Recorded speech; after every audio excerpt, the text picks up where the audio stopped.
Good morning guys, good afternoon, good evening. Welcome back to my channel, Bella and Bing. For today's video guys is magtatanggal tayo ng mga dahon na kinain ng mga uod. Tag-ulan kasi kaya naglabasan yung mga uod at saka langgam. Tapos inatake yung ating mga halaman guys. Tulad nitong peace lily. Ayan, halos ubusin na yung yung dahon. Gugupitin natin yung mga kinain para maglabas ng panibagong dahon. Kaya gupit-gupit muna tayo. Ayan si Bebang nangulit. Gusto magpakarga. Ayan, gupitin muna natin yan para maubos na ang dahon at mag-usbong ng panibago. Ang lalaki guys ng uod. Sipin mo mga 2 inches ang haba ng pinakamalaki.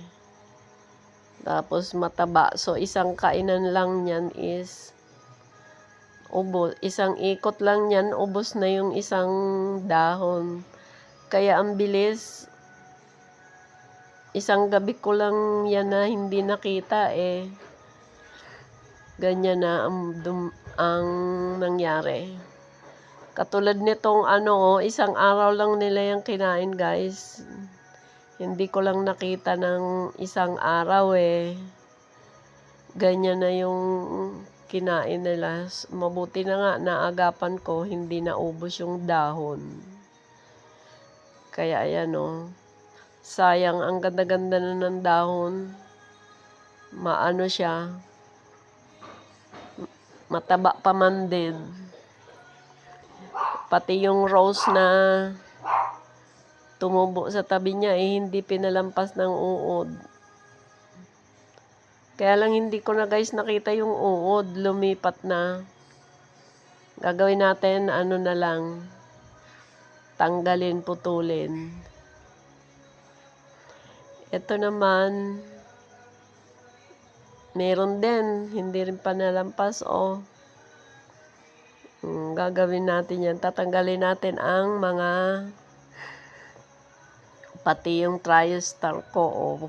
Ang liit-liit pa nga inunahan pa.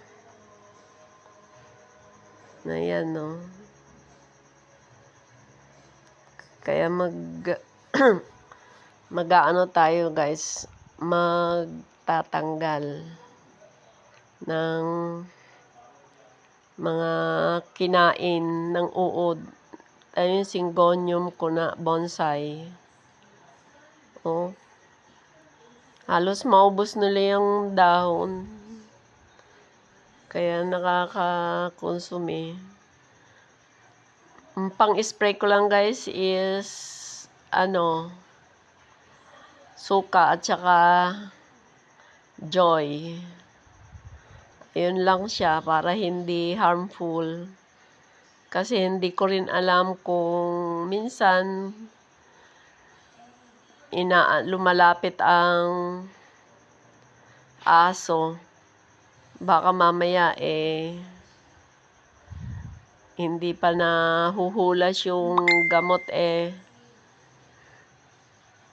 dilaan ng aso. Kaya yun lang munang friendly sa mga pet. Sana sila. Hindi na dumami yung uod. Pag may nakikita naman kasi ako pinapatay ko na rin. Kaya yan butterfly. Mag-aano siya, maliit na butterfly. Ano ba yung cocoon? Ayan, tinubuan na ng cocoon.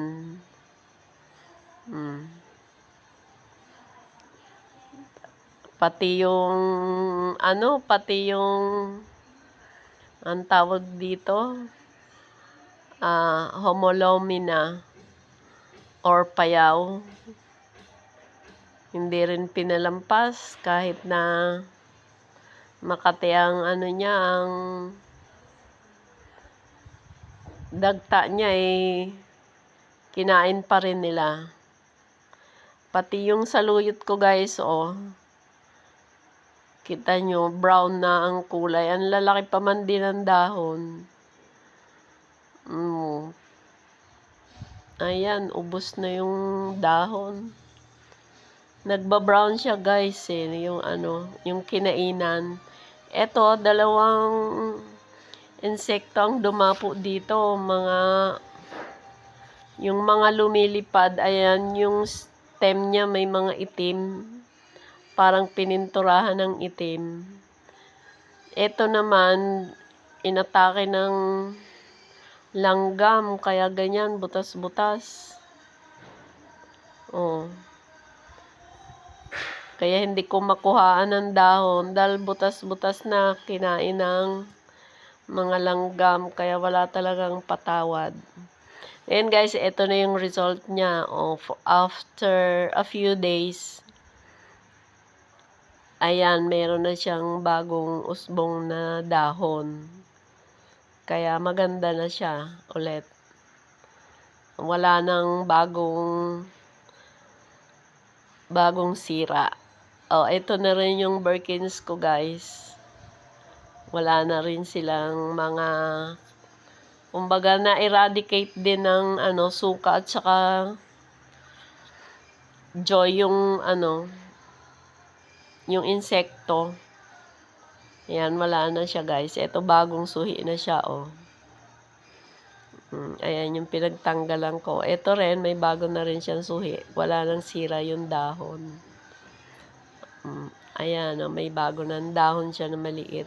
Ayan siya Kaya effective din pala guys yung suka at saka joy sa mga langgam lang at iba pang insekto. Kasi yun lang masabi kong effective kasi yun lang yung nilagay ko. Yun lang yung in-spray ko guys. Ayan, ganda na siya. Bye-bye and thank you for watching.